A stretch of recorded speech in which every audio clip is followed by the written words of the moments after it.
Good evening, everybody, and welcome to the Open Door Show in 2021 from propertyCEO. It's great to have you here. It feels like I haven't seen you since last year, so maybe I haven't, who knows? So welcome, my name's Richie Clapson, and I'm here with the other half of a propertyCEO, Mr. Ian Child. Good evening, everyone. Happy New Year to you all. Oh, very good. I didn't say that, did I? I didn't say that. But I do wish you Happy New Year. I'm not sure if you can still say it now. I'm not sure when it runs out. But anyway, okay, Happy New Year.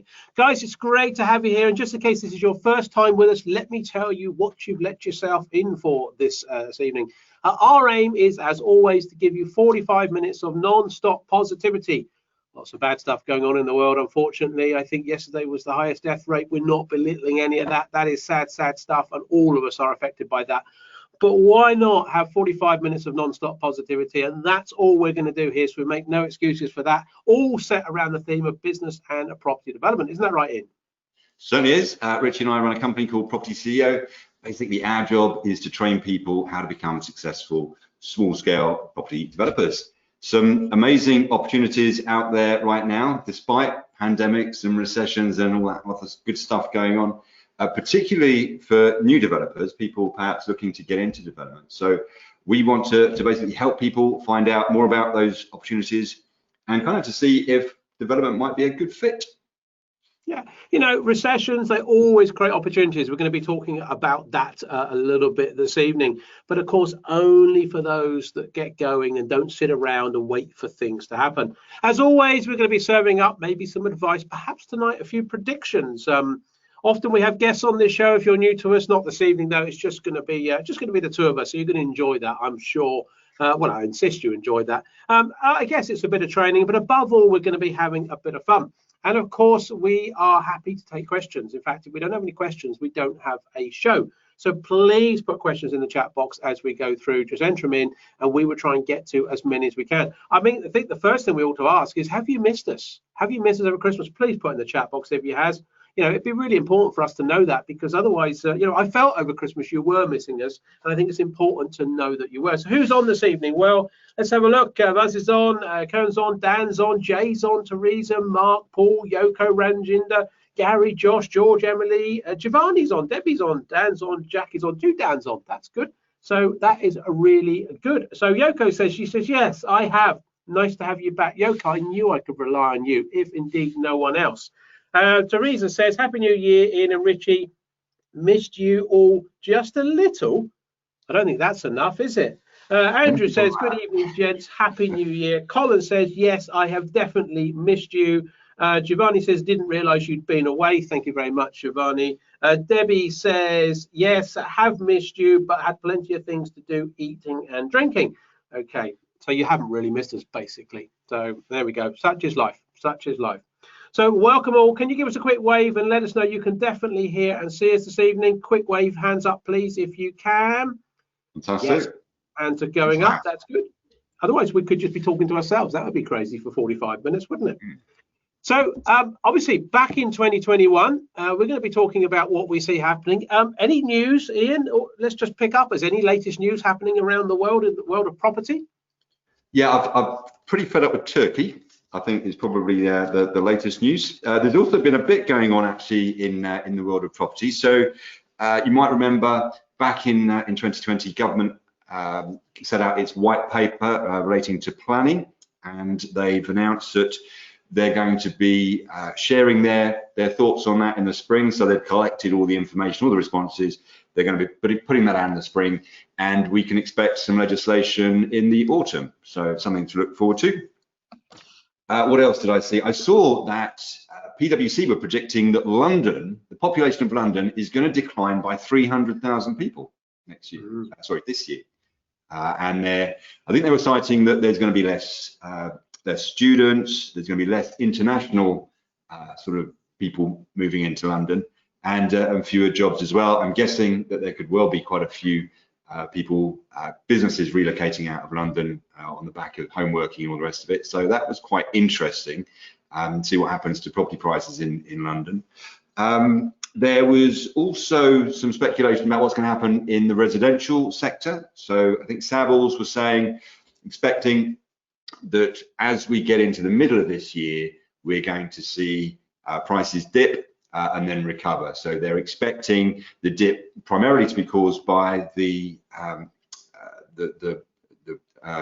stamp duty relief being abandoned, and unless it is then continued, we'll wait and see, but it's due to end. And they also, the predictions are that unemployment in the middle of 2021 is likely to reach its peak, and they think those two factors combined will suppress house prices, but then they will start going back up towards the end of the year.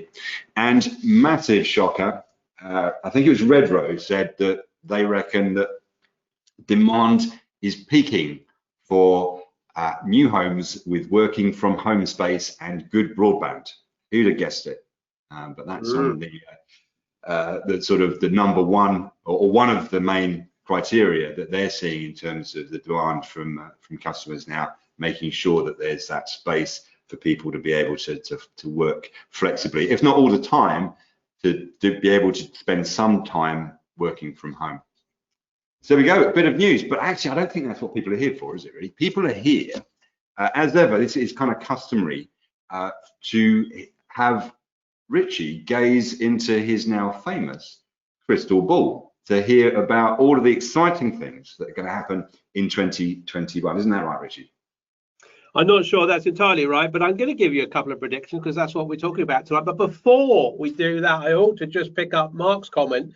Mark says, Happy New Year, chaps. Santa got my request for the Time Machine book, an enjoying read. If anyone's not read this wonderful book by Mr. Ian Child called Time Machine, maybe you don't have time, in which case you need to read this. Santa did put a lot of these out in people's sacks, and clearly Mark got his. So I don't think they're that expensive. Written by Ian himself. Every one is handwritten, so worth a purchase. Okay, the key question: what would 2021? That was easy to say, wasn't it? Let me start again. It's the key question: what would 2021 have in store for us all in the world of property development? That's the big question. That's obviously what a lot of us are thinking. There's a lot of webinars and discussions that are bound to be on that in January. So maybe we're one of the first. Hopefully we are. So let's think back. We couldn't have predicted 2020, could we? So how can we possibly make sense of 2021? That's perhaps what you're asking. Well, let's have a think about this. When we started 2020, we didn't see a global pandemic and a lockdown coming. I mean, who did? Let's have a think about it. Come on, be honest. Did any of you think about this? Did any of you think there, in January 2020, do you know there could be a global pandemic and a lockdown? No. I mean, we knew that the first reported case of COVID in Wuhan City in China was, I think, in December in 2019. And we all, whatever, doesn't matter, does it? And of course, the first case in the UK was in January, but it won't affect us, will it? No. I remember being at quite a number of networking meetings in January. And in particular in February, people were talking about it. Don't worry about it. It's not a problem. It won't be a big issue, will it? But of course it was. And a really, really interesting stat and very sad. And this is as today, 5 o'clock today, globally at 5 o'clock today, on the 7th of January, 2021, there have been 85,929,428,000 confirmed cases of COVID-19. 85 million. And worse than that, 1.876 and 100,000 deaths. 1.8 million deaths, over 1.8 million deaths. Huge amount. And that's reported by the World Health Organization. Who could have predicted that? Who would have wanted to predict that? None of us. And that's the sad reality of 2020 and indeed what is extending into 2021. But as we said, we are going to be positive in this zone. Okay, so we know that's a fact, but no one could have predicted that. But hopefully you've all come through 2020. We've done that. We've kicked it into touch. It's gone. Okay, but why is 2021 any different? How can we possibly start to predict what's going on in 2021? Well, I think we're in a much better place. Yeah, okay, there's lots of issues going on, but we understand now a lot more than we did at the start of 2020. We didn't realize what was coming. We didn't know that steam train was coming down the track towards us, but we do now. And we have this problem. And we're dealing with it. Now, the big issue that we had in 2020 is we didn't know what the problem was. In fact, no one around the world knew what the problem was. And how can you deal with something you don't understand? I have to say, it's like wrestling with a ghost. Believe me, I've tried it once or twice. It's not easy. You get up in the middle of the night and you're running around with the damn thing. It's not easy. Wrestling with the ghost, imagine that. And that's what we were trying to do at the beginning of 2020, all of us business people out there and all of the industries. But now we know the problem. It's not a ghost anymore. We can see it. We know what it's about. And of course, we have a solution. Whatever your views are on vaccination, and there are the people for and against, that's fine. No, it's not a political show. I don't think so anyway. Whatever your views, it is a solution. And whether this is the entire solution or whether the thing will mutate and there'll be other problems, well, you could be half full or half empty, but let's be positive, because we're obviously positive in these four walls, that we have a solution that will start to release the lockdown. And it's a good thing we're in lockdown at the moment. I think most of us would think logically that does make sense. Whether it does for your business or whether you totally believe it, it's entirely up to you. But, there is a lot of logic to it. So this, will be the solution at the moment to the current problem. It's if the problem regenerates and it comes into something else, well, we will tackle it. But we're a lot more ahead of this and we're a lot more understanding of this problem than we were in 2020. Now, interestingly, we're not officially, as far as I'm aware, in recession. But of course, it does feel like it, doesn't it? But we're not officially in a recession, which is, as most people know, defined as 2 consecutive quarters of economic decline. We're not in that. But we are in a very difficult situation, and it's going to get worse. I did hear someone the other day saying, there's a statement, and I quite like this, and it said, we're slowly climbing out of a very deep hole. Okay, slowly climbing out of a very deep hole, and we won't be entirely out of it for quite a long time. I like that. We won't be. It's going to take a while. People talk about the new norm. The world is a very different place, but we are slowly climbing out of it. Okay, it's probably going to get worse before it gets better. Certainly, the number of deaths yesterday was another big high. That's sad. There is going to be a lot more death, unfortunately, and a lot of us will be affected by that in some way or another. But as I say, we now know what's going on, so we can manage things as best we can. It's like having a car accident. If you're driving in a car and you're going towards the scene of an accident, you know it's going to happen. You might brace yourself, you do what you can, but you're going to hit it. But at least it's better than completely, something coming out of the blue. So now we understand the situation. And I think that means that it's a lot easier to predict 2021 from a business perspective. Because we've got this problem, it's going to get worse. But ultimately, once it gets worse, there's a point when it's going to start getting better. Always has to, whether we're in a recession or not, but we're in this very deep hole that we've got to climb out of.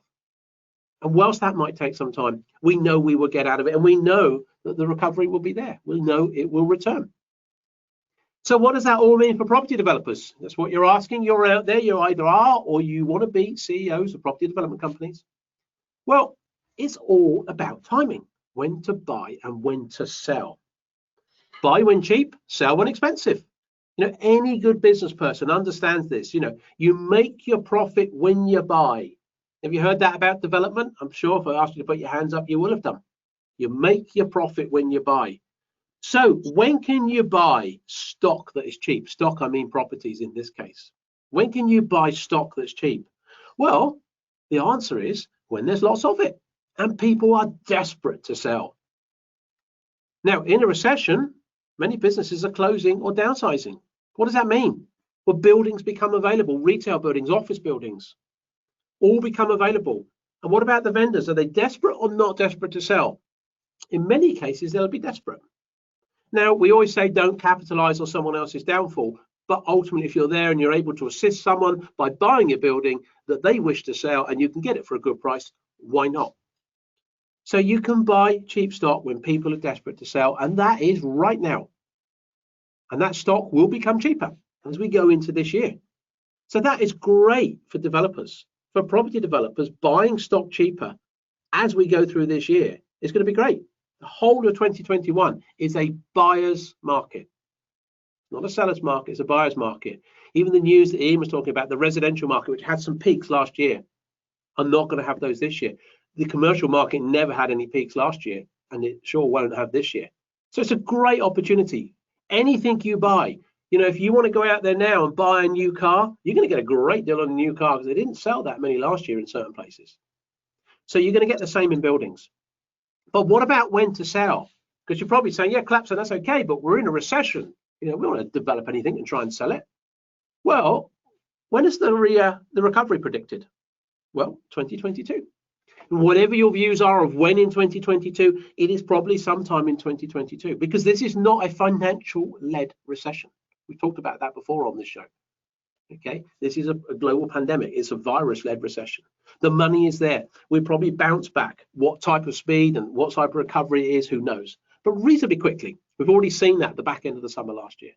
So if the recovery is 2022, and with a typical small-scale property development taking 18 to 24 months, if you buy now, you're dropping into the market in mid-2022. That's excellent timing. What could you have any better? You buy now cheap in 2021, and you sell in 2022 when it's developed out, when prices are predicted to rise. So really, in terms of the property development market in 2021, you can predict most things. There's lots of other sectors of businesses I think I perhaps would struggle a little bit more. But in the property development arena, I don't think you need too much of a crystal ball to work it out. There's plenty of history which shows us what happens. And this is what happens. This is when developers buy, and then soon after they will be selling. So my suggestion to you, if you're not into property development, and I know some of you on the show aren't, yeah, you know, maybe you should be thinking about getting involved, because this is a great opportunity. So there we go. There's a little bit of an overview of why I think we can, as property developers, predict 2021 and, of course, beyond, and why it's such an exciting time. So hopefully that's good. Hopefully we're going to start having some questions coming in, and let's kick off the show. So any questions around anything, you can throw anything in there about what I've just mentioned. You can disagree with me if you want. I might storm off and go home, but any other questions? Ian, what have we got? Have we got anything in? We've got one in from Jin, who asked, are property agents likely to be doing business right now? And the answer is yes.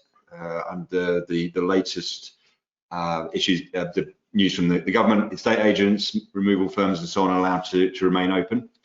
I'm sort of reminded of the deja vu moments from the first lockdown, when we spoke to an estate agent then who reminded us that actually now in lockdown is a great opportunity to build relationships with agents, because you tend to find yourself in a situation they're not getting out so much, so you're much more likely to be able to get hold of somebody senior in the agency. So you can build those relationships during lockdown, whereas of course as soon as they're out of lockdown, it becomes more challenging to get those appointments with the senior people, and you're more likely to be sort of facing off to somebody more junior. So this is a great opportunity to take advantage. A lot of your development competition is likely to be just sort of holding back and waiting for lockdown to end. So yeah, make hay whilst the sun shines, really, on that one. But yeah, they are open. Good stuff, good stuff. Okay, well, I've got a question here from Con. Good evening, Con. Con says, and I'm a little bit skeptical when I start reading this question out, because it says, well, I agree with your logic. So you now know there's a but coming, don't you? Oh yeah. I have not seen commercial property prices fall yet. The prices advertised for properties still seem high. Have you noticed a drop yet? Okay, yes, in certain areas they are dropping. Now, obviously, we don't monitor all areas across the country, but feedback from students, some students are saying, yes, there's certain areas of the country which are dropping. And there's definitely a lot of people, Con, in your campus saying, well, they're not dropping. The prices aren't dropping. Okay, let's have a think about this. Let's have a think of the logic and why aren't they dropping? Well, the first thing is, are they selling? Okay, so I had a chat with a student the other day, and he said, I put several offers in on properties. Then the holding firm, the vendors are holding firm on their prices. I said, okay, have they sold them? Well, no, I don't think so. So they're still on the market, they haven't sold out yet. No, they haven't sold. Now, what if you're a vendor, and let's say you've got an office building, Con, you've got an office building that you need to get rid of. And let's assume you're reasonably desperate, okay? You're reasonably desperate, you'd like the money in, your tenants have just left, they've gone bust, so you're left with this building. Well, you're obviously going to want to maximize what you can, okay?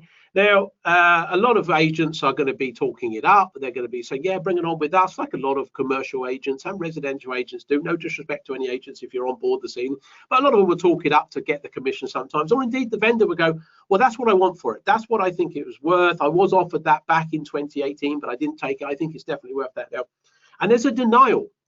okay? Because often there's large lumps of money involved, and there's a denial, or it's almost a let's give it a go. Let's see what we can get for it. Now, we often relate, just because we're petrol heads here, but I often relate a lot of analogies back to the car industry. Now, who's ever sold a second-hand car and thought, well, do you know, let me try and get a bit more for it? You put it up for a bit, you see how it goes for a few weeks, and then you bring it down, eventually you sell it for what you thought you were going to sell it for, if you were logical in the first place. And I think on what happened here is there will be vendors that are maybe trying to be optimistic. They really want that bit of extra money, but they're going to have to bring it down. Because the reality is the commercial property is starting to come onto the market. Furlough has delayed it, unfortunately, unfortunately, whichever way you look at it. But the fact is that furlough scheme has propped businesses up and delayed the inevitable. There would have been a whole load more businesses collapsed if the government hadn't put a furlough scheme in place, whatever your views are on that. So it does mean that a number of the properties have not yet come to the market. Of course, that was extended through, I think, March and April and so on. So I think you're going to start to see, as you go through 2021, more properties, certainly in whatever area you're in there, coming to the market. And of course, the more stuff that comes to the market, ultimately the competition, what's going to have to happen, prices are going to come down because there's going to be less people buying than there is selling. Okay. Now, there's always developers buying. Developers will be, and seasoned, established developers will be out in their hordes. They will be available. They will be looking to swoop in on the deals they want.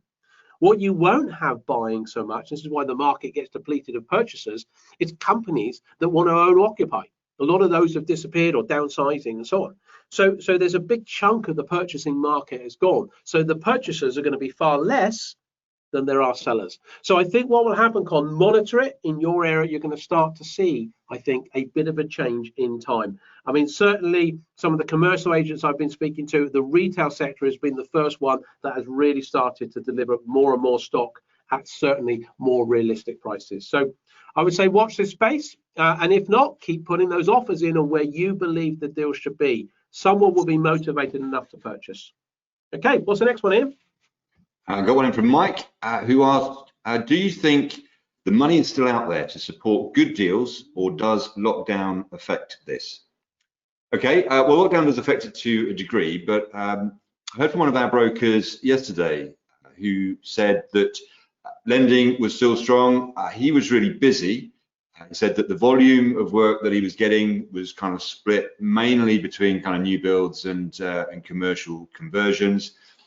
Mentioned that LTVs are generally holding up, but some of the lenders might restrict LTVs a bit where they see increased risk. A couple of things he said to look out for. One was that some of your professional team, the links in the chain, particularly on the financial side, might be impacted by the lockdown. So if you've got some time critical issues to resolve with anything on the conveyancing side or with the finance that involves, for example, your solicitor, then make sure that your solicitor is available and is working to the same timescales that you have in mind. And that, I think, applies to everybody in your chain. And also, he mentioned that there's been quite a big development in the kind of delayed completion market, so the development exit products that lenders have been creating to give developers an opportunity to stretch their borrowing if their projects overrun. Obviously, with lockdown, etc., there's been quite a lot of that going on over the last 12 months. And it sounds like the lenders have been quite imaginative in coming up with a range of different types of solutions to help developers out and creating products for that market, which is really useful, because of course getting into a situation as a developer where you've run out of time on your finance and then you need to renegotiate it is not the ideal place to be. But obviously, with a lot of that happening following all these the nature of the last 12 months or so, I think that's hugely positive. So the brokers are busy. I would say with anything related to the finance side of things, just make sure that you've got your broker on side. Make sure that you've got a couple of brokers that you're speaking to, and get it from the horse's mouth. Ask them what's going on, and yeah, they've got their finger on the pulse. There you go, Richie. Right. Well, I'm going to do 3 questions in one now. I don't think it's ever been attempted on a webinar before, but we have 3 questions in which are all very similar. So first of all, Helen. Good evening, Helen. Helen says, Well, what's your thoughts on construction costs? Do you think they would go up this year? And the second question, Yoko says, do you think the cost of build, materials, labour, etc., will go up over the next year, 2 years, Brexit, COVID, etc.? A little bit more detail there than you, Helen. And then Raj just said, hello, A-team. So Raj gets our vote. Hello, A-team. Always gets your question read out. Great to see you back. There you go. See, people are pleased. There, people are definitely pleased. Is Brexit going to affect the supply of materials for the developers? So do we aim for a 15, 18 or 24-month completion? All around Brexit, supply of materials, construction costs. Lots of things in there. So let's just have a chat around those three questions as one. So, okay, first of all, there's the recession or not recession or the big hole we're trying to climb out of, whichever way you want to look at it, because it certainly feels like a recession, as I said earlier. Will that have an effect on construction costs? So some people are saying, oh, there's going to be a supply of materials, going to go up and the construction costs are going to go up, and so on and so on. Well, first of all, I think generally the effect of a recession, in my opinion, will have the opposite effect. Construction prices will go down. Okay, why do I say that? Well, my logic, and I'm just a simple logical person. I'm not that clever to be fair. So I'm just going to give you a quick opinion. But my opinion is ultimately what happens is, the construction market dries up. The projects dry up. A lot of the big house builders have stopped. Or they're going slow. They've really wound it down.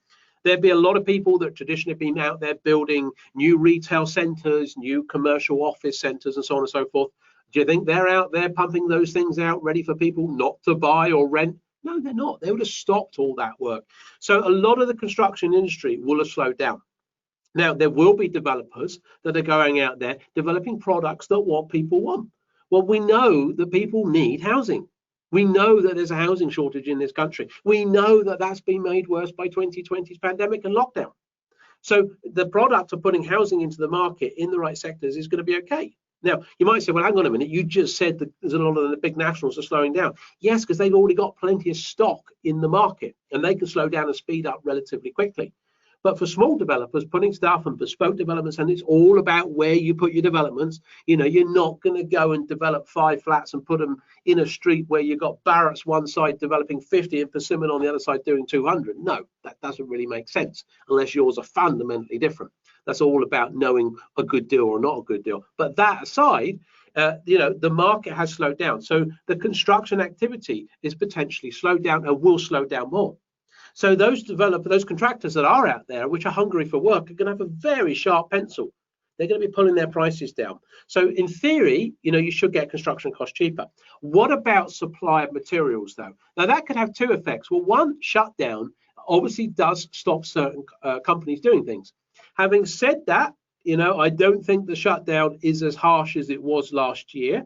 And companies have found a way round working. Last year it was like bang, it was like hitting a brick wall. How do we operate?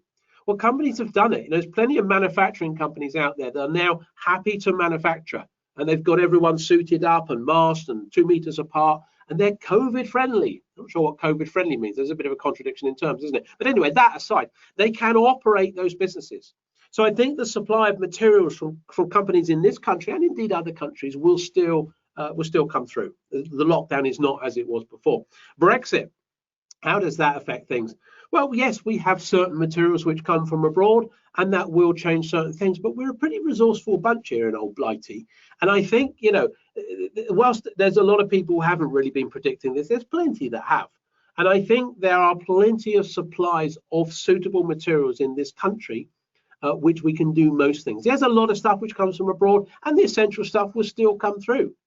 It's like the blockade, or not the blockade, but shut down of the ports the other week, and everyone was panicking. Oh my God, I won't get strawberries. Well, we never used to have strawberries in the winter in this country anyway. So what are we all fretting about? We can't get blooming strawberries for. Well, there's certain materials or certain products we'd love to get our marble from Italy, but you're probably not going to be developing those sort of building sites, are you? You're going to get some bumpy white tiles from Tile Flare. Well, they text me the other day as soon as that's crazy. The government, Boris did his announcement, and within 3 minutes, Tile Flare texted me and said, we're still open for click and collect. Bugger off. I don't want to know about Tile Flare. I'm sat down with my family for the evening. Anyway, that aside, I think a lot of the supply of the materials will be there, okay? And I think majority of those will be at competitive prices, because again, it goes back to, if they're not selling a huge amount, they're going to be competitive. To the point here that Raj says 15, 18, 24 months, should we do a bit longer?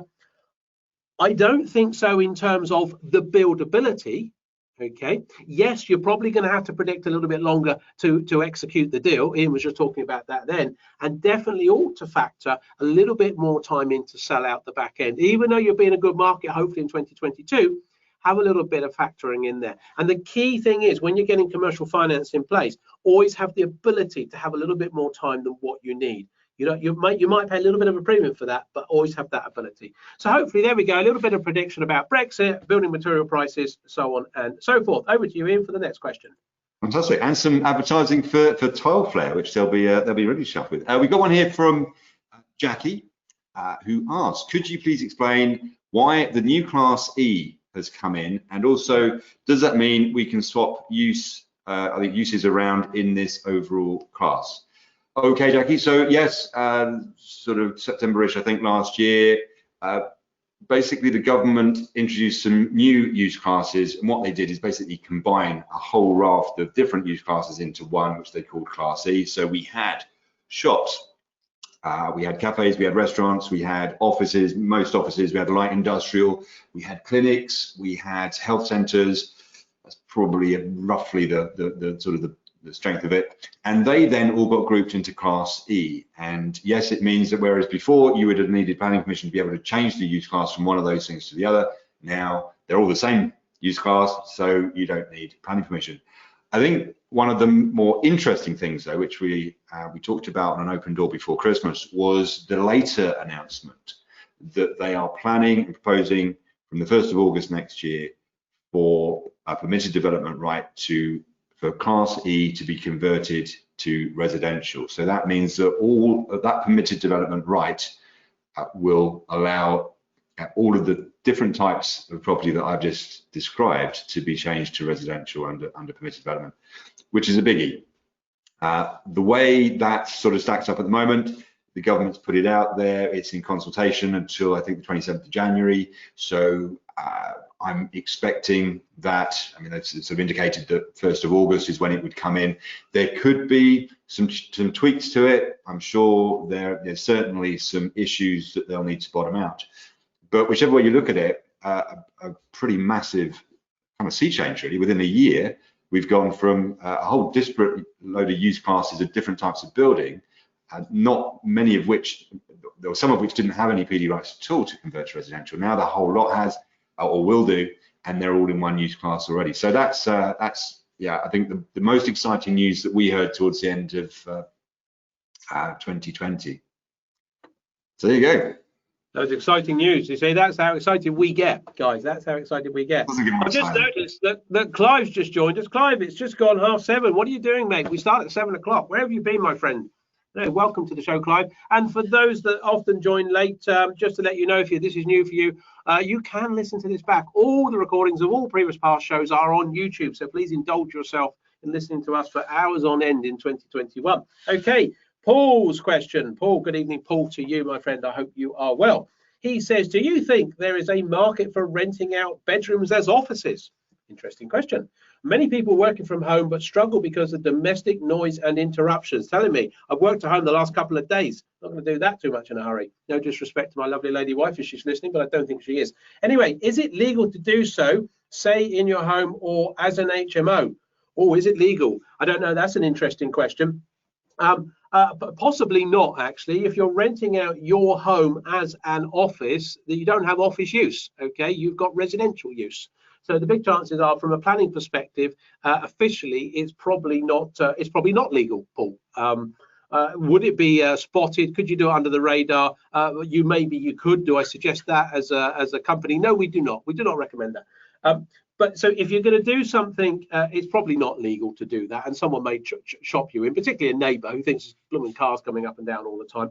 The other thing is, from an insurance perspective, just as a complete side point, you need to think if actually you've got someone in there and their technology sets fire to your house, inadvertently, I'm assuming they're going to do this on purpose, then how does your insurance stack up? because you've got to have in offices, you've got to have everything pat tested, you know, you've got to have all these things sorted. So someone rocking up at your house, plugging in all their laptops and overloading your circuit and the damn thing catching fire, and might have a little bit of a question with your insurance company just before the planners turn up and tell you that you haven't got actually legal permission to do it. So is there a market for it? Do you know, I don't think there is, to be fair. No disrespect, Paul, but I don't think there is a market for it, because, you know, someone's probably going to think, well, okay, so I could work in my own bedroom, but it's a complete pain because I got kids running all over the place. Or I can come to your house, and maybe you haven't got kids, but I don't know what interruptions I'm going to get. And of course, you know, does that feel right? Does it feel right from your perspective, having the complete strangers walking in and around your house, coming into the office at what hours? You know, are they allowed to rock up at 7 o'clock, or have they got to be gone by 5 because you want to sit down and watch your, you know, omnibus or whatever?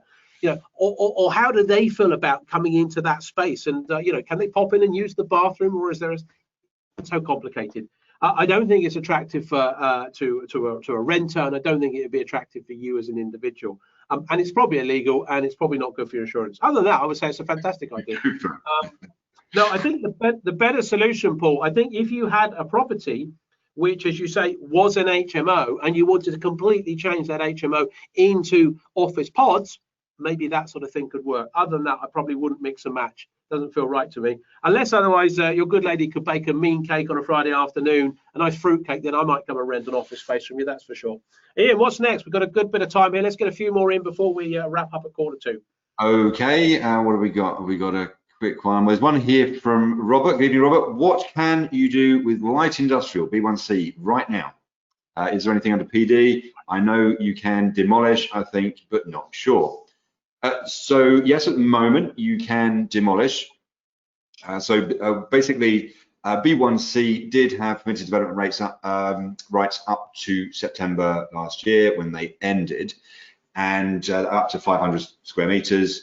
So we can't do that anymore. What we can do potentially is knock it down and rebuild. And there is an argument, it's slightly convoluted, but we could have a fallback position with the planning department if we can prove that it would be a better solution to actually repurpose the building. If we've got the right to knock it down and build some houses, then we can have a discussion about converting it into flats. The better news is that B1C is now under Class E. So back to my previous question, I think it was Jackie that asked the question, the last question. We're now able, hopefully, 1st of August 2021, we should be able to convert Class E to residential. So not only does that mean light industrial will be included, it also means that the 500 square meter cap will be removed, because there was no size limits for the proposals of the government for the Class E permitted development rights to residential. So light industrial very much back on the table in 2021, and as it was before, likely to be the ugly duckling. Commercial conversions, yeah, everybody knows about commercial conversions, and they have a price accordingly. Industrial conversions fly under the radar, but have some great opportunities attached to them. So very much looking forward to them coming back on the menu. So there you go, Robert. I hope that helps. Yeah, I think you know this. We've not really touched on it too much this evening, but I know we touched on it at the back end of last year. The news that we had at the back end of last year of the whole of Class E coming under a permitted development right to convert to residential is fantastic news. And I'll tell you, if you're not in development at the moment, and I know some of you won't be, you got to think. I mean, I'd be saying, well, why not? I mean, it's a gift. It's a complete gift. It opens up a huge array of buildings that we can take and turn into residential. I mean, I've been in this industry 40 years. This is in my 40, well, not quite 40 years, nearly. I know I don't look that old, but hey, but I think this is probably the best time in all of those years to get into this industry. It really is a fantastic opportunity. Anyway, Teresa's question. Good evening, Teresa. She says, where can I find out how long a property has been in a particular use class? Interesting. The estate agent advertising a property I'm looking at simply said it's been in use as an office for a long time. Because a long time means different things to different people, doesn't it? I'm researching if property can be converted from office to residential. Okay, so There is a date stamp, okay? It's whatever it is, March, is it 2013? I can't remember. That it has to be in use as an office prior to that time, under the current regulations, okay, under the current permitted development rights. So, and of course, if the rights come in next year, it will actually be extended to the 1st of September. So one thing to say, Teresa, if this building does not come under the date stamp at the moment, which is I think it's March 2013, I can't remember the exact date, okay, then it may well fall later under the 1st of September 2020, because assume it was in use on the 1st of September 2020 as an office, which is the proposed changes under permitted development rights that might come in August. So just as an aside, keep an eye on that. But here and now, how can you find out? Well, you can go back to the planning portals, have a look on the planning portals in that area and see when it obtained planning permission to be changed over to an office, if indeed it has been changed over from whatever it was before, okay? And you may find something on the planning portal which can show that. The other thing, and quite often you'll find there is nothing on a planning portal, it never had any planning permission, it just got changed over and they started using it, and by default it's an office. Then you need to get copies of the leases. So the estate agent will have or can obtain from the vendor copies of any leases or confirmation. And ultimately, if you're going to go ahead and purchase, you perhaps want to see what was around. I don't know whether this is going to be a vacant building or what it is, but they should have some copies. If it's now vacant and the leases have been terminated, they shouldn't have a problem, even if they blank out some of the details, sending you copies of the leases that building had on it with its tenants. And hopefully if they go back prior to the March 2013 date stamp, that's your proof that you can then take to the planners with your planning consultant and evidence to show that it was in use as an office on that date, in which case it's date stamped and you can agree with it. So there you go. Hopefully, Teresa, that answers that question. We're getting through a lot of questions this evening. It feels like we've been on for ages, but we haven't. We've still got a bit of time left. So let's see what else we can do. Ian, over to you. I got one here from Adam, who says, I'm currently a landlord and hold some buy-to-lets and an HMO. Would you say development is a good natural progression for me? Well, probably no surprises, I'd say yes. I think the thing from a landlord perspective, we think about development. Typically, landlords and business people generally have the skills to be a developer, because at the end of the day, in development, the lion's share of what you're doing is kind of running a business. You know, you're not laying bricks or designing houses. It's quite often you don't even choose curtains. It really is a case of putting a team around you that does all that. And so already being in the property industry as a landlord, and I suspect particularly if you may have done some refurb or whatever on your portfolio already, or maybe converted an HMO, then that is quite appealing, particularly to people like commercial lenders when they lend to developers, because they like to see the developer has some kind of relevant experience, and that sort of thing counts towards it. I think the other thing about being a landlord is that you run out of deposits. Where do you get the next deposit in order to build the portfolio? Doing it from capital growth you can do, but that's relatively slow. Similarly, doing it from rental profits can be slow as well. One of the great things about being able to do development in parallel with being a landlord is that you're able to get these chunks of kind of cash coming in much more quickly, which enables you to kind of grow the portfolio more quickly. I think the other thing that it does is gives you more eggs in more baskets. So you've got if your main income is coming from your buy-to-let portfolio, then being able to do development as well gives you that opportunity to have two horses in the same race, and they can kind of link together, because as I said, the capital that you create from one can supercharge the other and build your portfolio more quickly. So there you go, definitely a good fit between landlords and becoming part-time developers.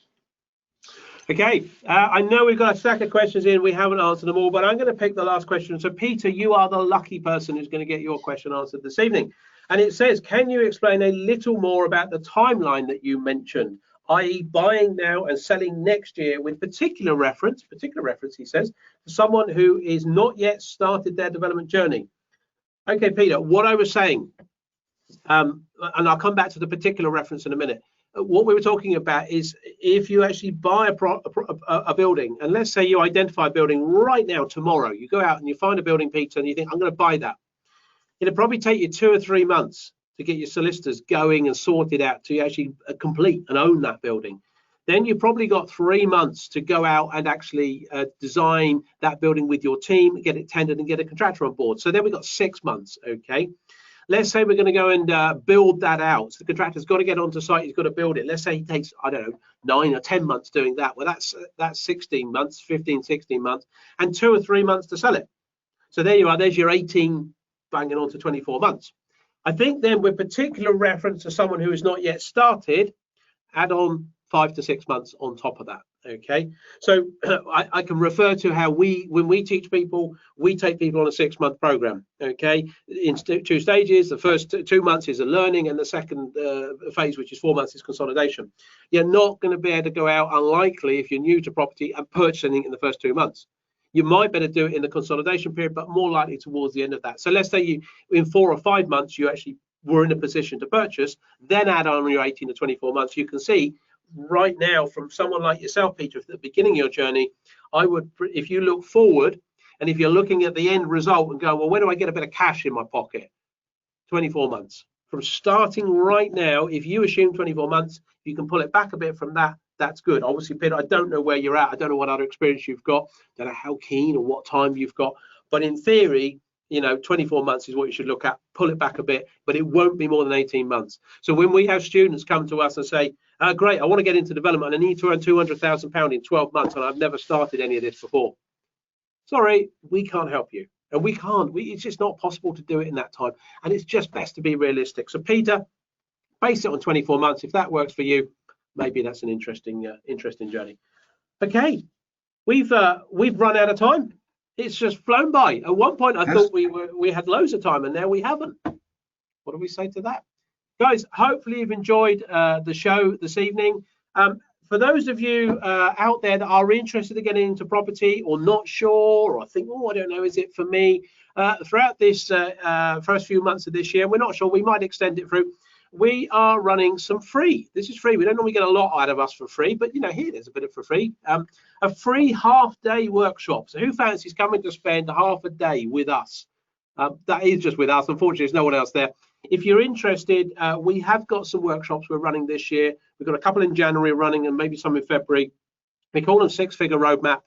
And it's about really just trying to show people what development's about. Maybe Peter, someone like yourself, if you're thinking about this and you're thinking about getting into development, you're not sure if it's for you, what's really involved, what's it about, can I get the money, where are the deals, what is this permitted development rights you're talking about? And I know some of you are familiar with this, some aren't. If you're interested to come on a free half-day workshop, just drop us an email, drop the team an email at support@propertyceo.co.uk. and just say, yeah, that bloke claps and mentioned something about a free half-day workshop. Can you give me some details? And the team will send you some details. No catch to it. It's completely free. It's 3 hours long, and you're more than welcome to come and spend 3 hours with us if you can stomach that. Any final words to say, Ian? I would just to add to that, half a job claps, that it is actually virtual. So when Richie kindly invites you to spend some free time with us, it is not in the same room. You can do it in your pajamas. At home, and you don't have to be in the same room as us at all. So it is all eminently convenient and lockdown friendly. Yeah, and just to say, you will better see us, and we will not be in our pajamas. Oh no, that sounded wrong. Should we mention that? Okay. Guys, thank you very much. Please let us know in the chat box if you've enjoyed tonight's show. We always like to get that in there. It just makes it worth doing. We do this for you guys out there, for the family of CEOs that you have become with us. A lot of you have been with us from the beginning. I know some of you are new this evening. I can see some names on it that I don't recognize. It's great to have new people on board. Please bring a friend and invite a guest, tell them to come along and watch what we do if you enjoy what we do, and please put in the chat box. It is great. Next week's show is, of course, the same time, Thursday the 14th of January, same time, same place, 7 o'clock. So yeah, I think it's pretty much goodbye from us. Let's just see who said it. See if anyone said anything nice about tonight's show as we sign off, because I think it's always nice. Adam says fantastic show, good as normal. Josh, thanks very much. Looking forward to spending 2021 with you. I'm not entirely sure you're going to do that, but yeah, you can on this show, of course, Josh. So hopefully you're going to enjoy that. Teresa says fab as usual. Thank you both. Thank you guys, says Rebecca. Dev says great to see you again halfway through Ian's book. Very good, Debs. That'll send you to sleep, I'm sure. Dan says, good job, gents. Okay, and thank you very much for the session, says Yoko. Debbie says, fantastic as always. Giovanni says, welcome back. Welcome back. Thank you very much, Giovanni. Looking forward to the rest of the year with you guys. Jackie says, thanks again. See you soon. Jackie, see you soon. See you all next week. Have fun. Have a good week. Keep safe. Goodbye. Bye now.